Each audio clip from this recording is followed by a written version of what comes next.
कामरान मुर्तज़ा साहब, इलेक्शन से बहुत पहले धांधली का अमल शुरू हो जाता है, जैसे कि ज़फ़रुल्लाह साहब ने बताया कि डिलिमिटेशन से शुरू होता है जी।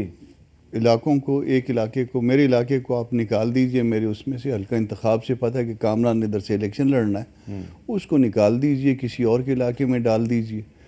तो इधर से पहली बेईमानी तो यहाँ से शुरू होती है। और ये डिलिमिटेशन जो है ना वो बड़ा जो है आसान है, और उसके बाद इसका कोई हल नहीं है तकरीबन। अच्छा, अभी डिलिमिटेशन के मामला चल रहे हैं डेली, तकरीबन आप देखेंगे 99%। तो ये शुरू हो चुका है ये काम। डिलिमिटेशन में बहुत सारा इधर से उधर हो गया होगा, और ये डिलिमिटेशन में जो ना इशारे हो जाते हैं कि इस मामले को आपने कहाँ से कहाँ ले जाना है, इस इलाके को कहाँ से कहाँ ले जाना है। आप पिलडाट वाली रिपोर्टें खोल लें ना पिछले 10, 15, 20, 25 साल की, आपको पता चल जाएगा कि वोट की टेंडेंसी क्या है, किस पार्टी को पड़ता है। वहाँ से इलाके काटिए और उसमें से ज़रब तकसीम तो जमा करिए। इसको ठीक कैसे करें हम?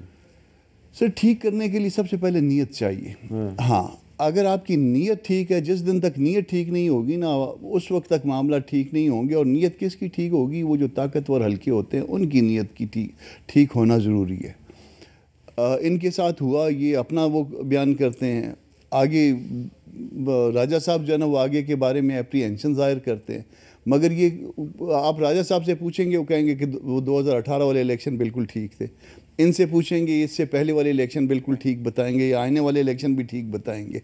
तो ये जो हम आधा सच बोलते हैं ना, वो आधा सच छोड़ के ना हम अपनी पहले सारा पूरा सच पे आ जाएं कि असल मामला क्या है इस मुल्क के। असल मामले को जब तक आप ठीक नहीं करोगे उस वक्त, तो उसके बारे में, तो असल मामले के बारे में सुप्रीम कोर्ट ने एक फ़ैसला दिया था 2012 में असगर खान केस में, ठीक है।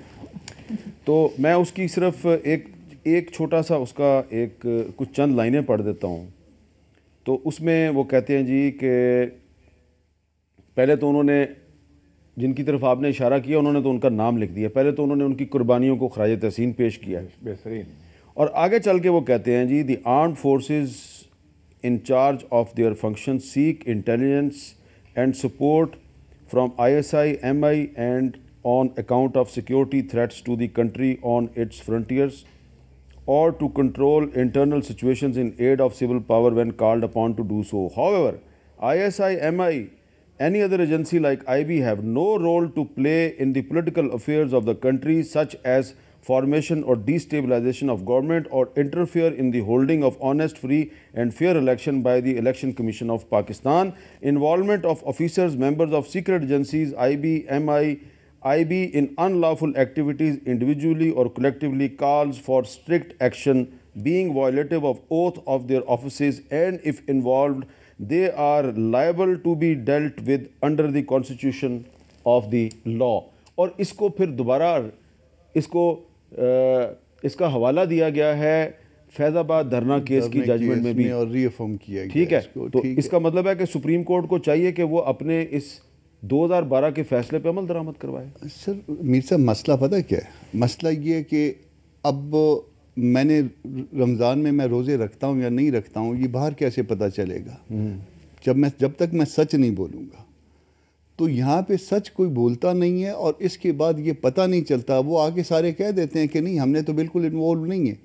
जहाँ पे सच का कल्चर, वो उनका मौक़िफ़ ठीक है, वो कह रहे हैं जी हम इन्वॉल्व नहीं है, लेकिन ये सुप्रीम कोर्ट का जो फैसला है, इसमें जो ये सारी कहानी लिखी गई है, ये जो लिखी गई है, इसलिए लिखी गई है कि सुप्रीम कोर्ट ने ये भी बताया है कि 1990 के इलेक्शन में किस एजेंसी ने किस सियासतदान को कितने पैसे दिए। बिल्कुल, इस वजह से ये लिखा गया इसमें कि आप सियासत में मुदाखलत ना करें।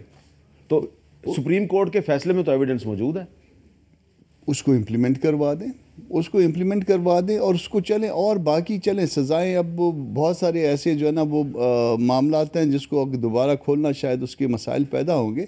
आइंदा के लिए इम्प्लीमेंट करवा दें, आइंदा के लिए कम से कम जो है ना वो इन्वॉल्वमेंट ख़त्म हो जाए। फेयर और फ्री पाकिस्तानियों के दरमियान इलेक्शन है ना जी, पाकिस्तान के दस्तूर पे यकीन रखने वालों के दरमियान इलेक्शन है।